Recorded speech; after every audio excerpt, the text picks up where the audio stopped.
What's going on, guys? It's Jimmy here with your $1,400 third stimulus check update and third stimulus package update.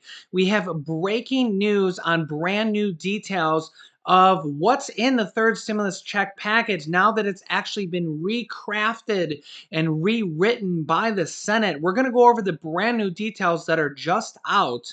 And yeah, there's several different changes in here. I'm going to bring you guys the latest information of literally the bill that was just released. We have a draft overview of it, and the bill has significant changes. I also have the latest details for you on the Senate voting on this bill, when to expect that, what we're going to see happen, and more. So let's jump right in. Don't forget to hit the like button and subscribe down below so you don't miss out on new updates on the third stimulus check package. And here we go. Okay, number one, let's start with this. The Senate's consideration of President Joe Biden's $1.9 trillion third stimulus check package and third stimulus check bill was pushed back a day yesterday, according to a senior Democratic aide speaking on the condition of being anonymous. This was yesterday. The Senate had been set to take a procedural vote on Wednesday to begin debate on the legislation. But the Senate was waiting for the Nonpartisan Congressional Budget Office, the CBO, and the Congressional Joint Committee on Taxation to estimate the total cost of the Senate's new version of the bill, the aide said. Under the special rules to pass the bill, the total cost must come in under the $1.9 trillion authorized in the previous legislation. This was basically authorized through the reconciliation process on the front half, and it has to stay under that number, $1.9 trillion. Remember, this bill passed the reconciliation process in the first half of this bill, so now they need to adhere to those rules that they passed for the reconciliation process. The version of the bill that was passed by the House apparently went billions of dollars over. So Senate Majority Leader Chuck Schumer would have to introduce a Senate version of the bill, bringing it in line to be under the $1.9 trillion. And guess what? I now have a draft overview of that bill. And get this, the Senate is set to stay in session on Thursday, even as the U.S. House of Representatives had to cancel its remaining votes on a different issue, which I'll get to here in a second. Remember, the House has already passed the bill for the time being. And the House sent lawmakers home Wednesday night amid a heightened security threat to the U.S. Capitol. The United States Capitol Police said Wednesday that they were aware of a, quote, possible plot to breach the Capitol by an unidentified militia group. And notice was sent to all congressional offices, said the agency was bolstering its security presence. House Democrats will accelerate a passage of sweeping police reform bill, bringing the legislation to the floor late last night, Wednesday night, and canceling their votes on Thursday amid new threats to the Capitol. Democrats had initially intended a Thursday vote on the George Floyd Justice in Policing Act of 2021. They altered their schedule last night, prompted by fears from lawmakers that their physical safety was at risk from conservative militia groups threatening violence on the Capitol today, according to 4 Democratic sources familiar with the change. Those anxieties have spiraled again when the acting chief of police warned lawmakers that certain militia groups that participated in the January 6th rampage were intent on attacking the Capitol again on a date when President Biden would be addressing Congress. The acting chief of Capitol Police says, quote, they stated their desires that they want to blow up the Capitol and hurt as many members as possible with a direct nexus to the State of the Union. So, yeah, it just does not end. It's just, does 2020 just go on forever and continue into 2021 and it's just forever craziness? Like, oh my gosh. But apparently the U.S. House of Representatives is canceling their votes for today, but the Senate is going to be there apparently. So apparently the Senate is pushing on And they're going to try to get this bill done today, of which brings us to, let's hope that, first of all, let's hope that nothing happens and nobody gets hurt. And let's just have our fingers crossed there, right? Okay, next up, we have the bill outline from the Senate. Remember, they've been making changes to the bill. They have to keep it under the $1.9 trillion. And I have a brand new overview of what's in the bill. The bill is actually more pages now and less money now. So let me give you the changes right now. Okay, here we go. We have the draft Senate bill, which is basically the third stimulus check bill, which is now has to been altered because of the Senate parliamentarians saying some things can't be in there. They have to keep the bill under the $1.9 trillion. They've changed the income to the stimulus checks. They've changed a bunch of stuff. So let's just go through the details.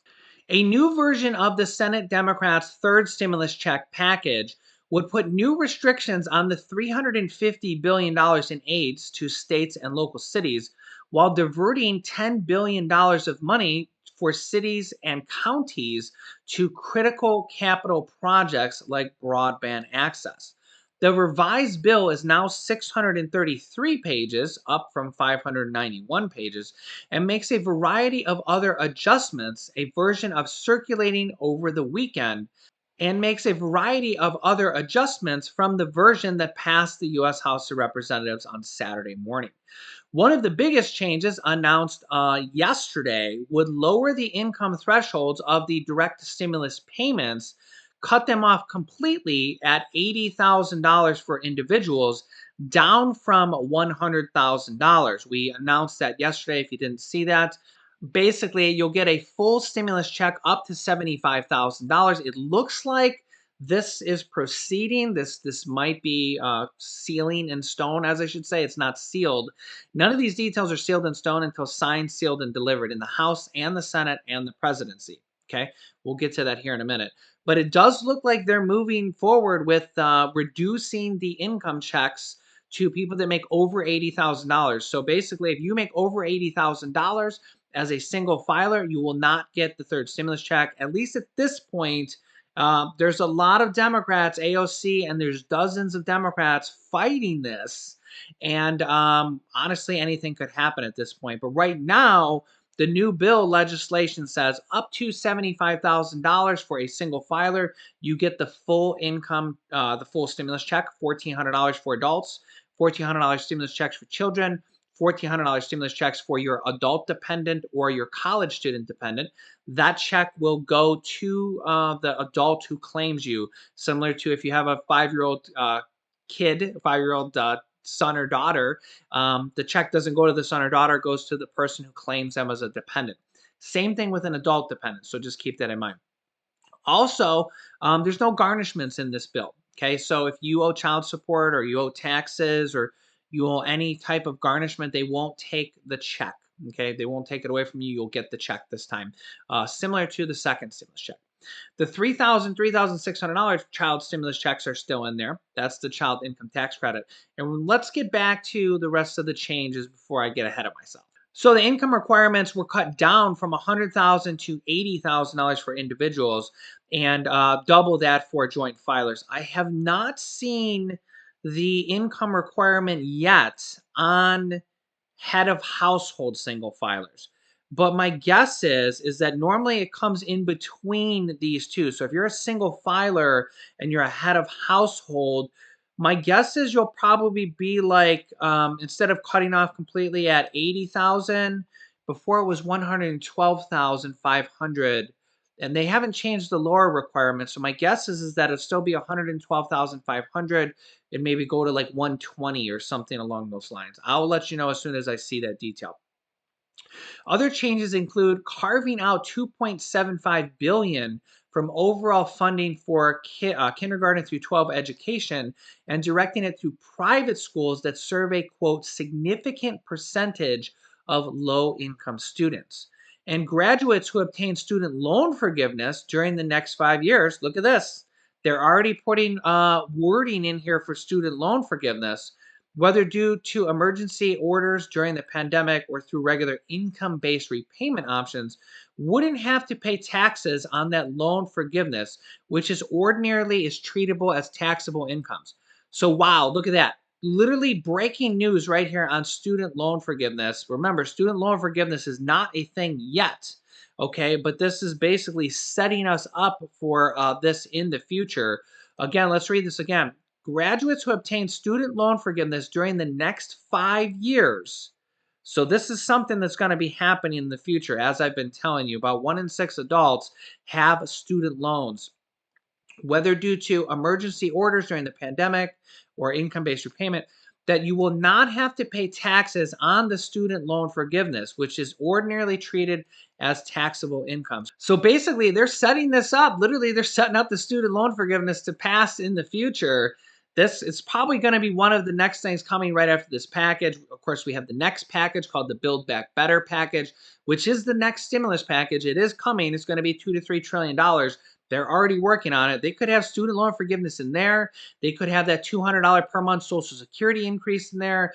They could have stimulus checks in there. We have dozens of lawmakers already pushing for stimulus checks in there, and actually monthly stimulus checks in there.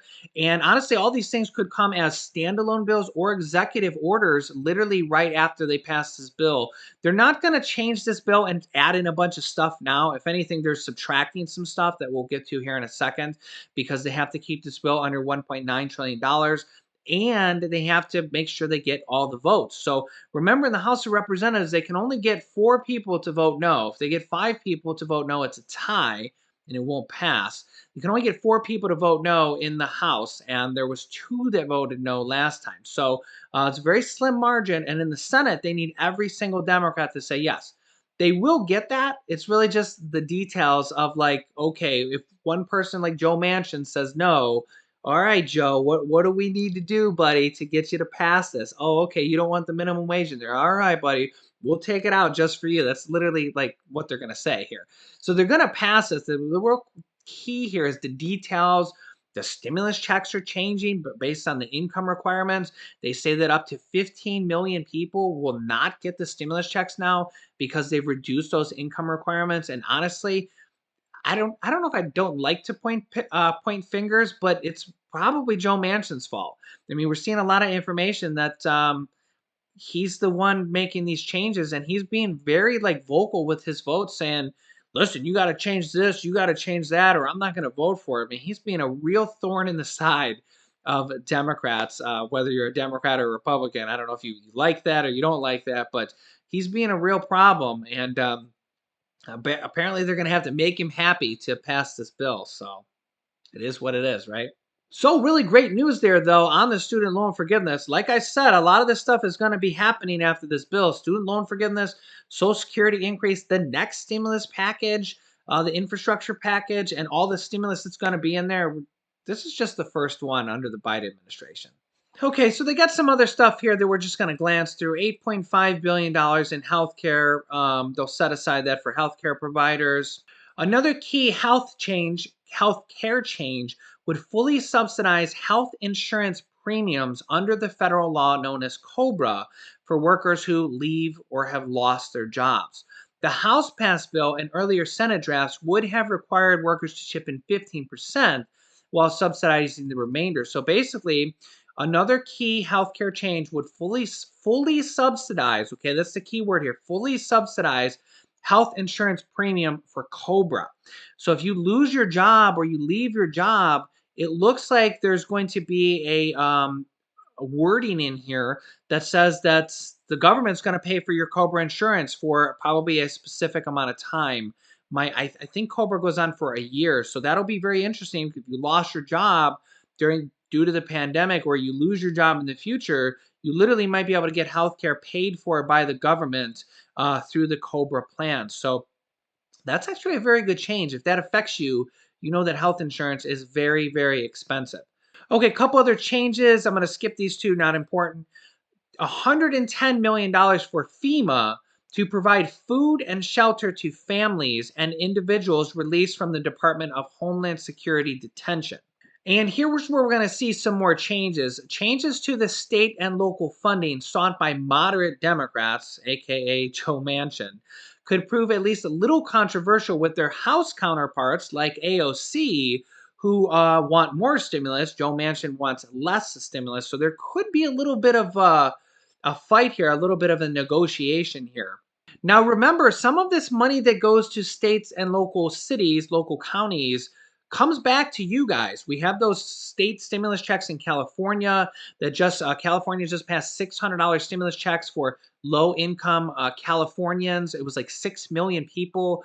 They use that money from these funds coming from these stimulus packages. We also seen Maryland just pass one for $300 and $500 for families. These are literally stimulus checks on the state level.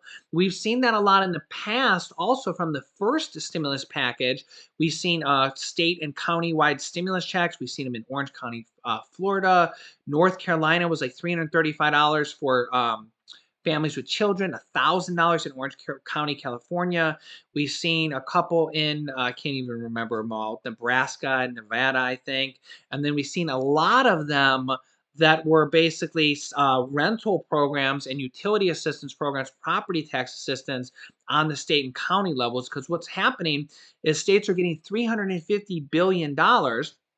So you'll get your check right away, your $1,400. You'll get the child income tax credits. But there's also $30 billion set aside just for you guys for mortgage assistance, rental assistance, property tax assistance, and utility assistance from this third stimulus check package that I will be helping you guys claim once that becomes available. There's also up to $7,000 in funeral expenses from the second stimulus check package that we're waiting to become available. I'll let you guys know when that is available if you had a family member pass away from the pandemic. But then we're going to have another round from this $350 billion. We're going to see a lot of states and counties passing stimulus checks on the state and local county level, as well as mortgage assistance, rental assistance, property tax assistance. We've seen extra checks for low income earners and unemployed people. We've seen all sorts of different stimulus packages on local, state, and local county levels. I'll keep you updated on all of those when that becomes available as well on this channel. So basically, they're lowering the amount of money, direct aid for cities here and counties, and they're basically just trying to reduce this to, again, keep the package over $1.9 trillion. And they're also putting new guardrails on the money for states and cities. The funds would be distributed in two tranches, 50% up front. States with higher proportion of unemployed individuals could receive the remainder of their funding immediately. But the rest would have to wait till they've spent at least 80% of their first round of money, or 60 days before the start of the fiscal year starting in 2023, whichever is earlier. So basically, they're putting some limitations on this money. The states and cities are going to get at least 50% up front. If the state has high unemployed individuals, they could get all their money right away. The states will also have to prove they weren't using the money to just stave off a tax increase that they would have needed to otherwise impose. Contribution to state pension funds would also be barred, and states would have to use the money for certain purposes. And those purposes are aid to households. That's you guys. That's actually really good because that's stimulus checks, that's mortgage assistance, rental assistance. That's basically giving money back to the people. That's really good there. Small businesses or nonprofit, or aid to industries like tourism, hospitality, and travel. So again, that's really good. That's actually forcing these states to use the money for you guys, for small businesses, and for the travel industry and the tourism industry, which we know is just completely crushed right now. People are losing their jobs left and right. So they're basically saying, hey, you got to use this money for the people and for the people's jobs that are literally being crushed. So that's really good. That means we'll see more stimulus checks on the state and local county level, along with more mortgage assistance and rental assistance and all those property tax assistance, all those good things there also.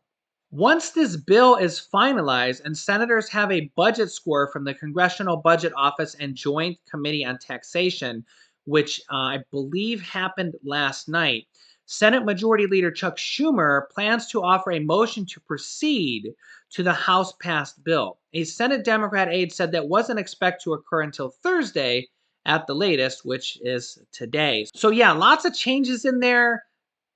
Not really any bad ones besides the income requirements, which we announced yesterday. Some of that stuff is actually pretty good there. More money for states and local counties that will be going to you guys, which is a very good change. I will keep you updated. We're going to have a lot of breaking news literally coming out today, as they could be voting on this today. We have a possible riot in the Capitol. And who knows what breaking news we're going to have today. So don't forget, subscribe down below if you haven't yet. It's completely free. Click the bell icon to all notifications so you get notifications when we release new videos, which is every day at 10 a.m., 3 p.m., 8 p.m., and 11 p.m. Eastern Standard Time. You can click this top video here to watch my newest stimulus check video next. And this video teaches you how to start your own business selling products on Amazon FBA. I have dozens of students that have replaced their 9-to-5 income selling products on Amazon, which is what me and my wife do as one of our businesses, and we teach people how to do it also. So click on one of those videos to watch them next. Thanks, guys, and I will see you in the next video.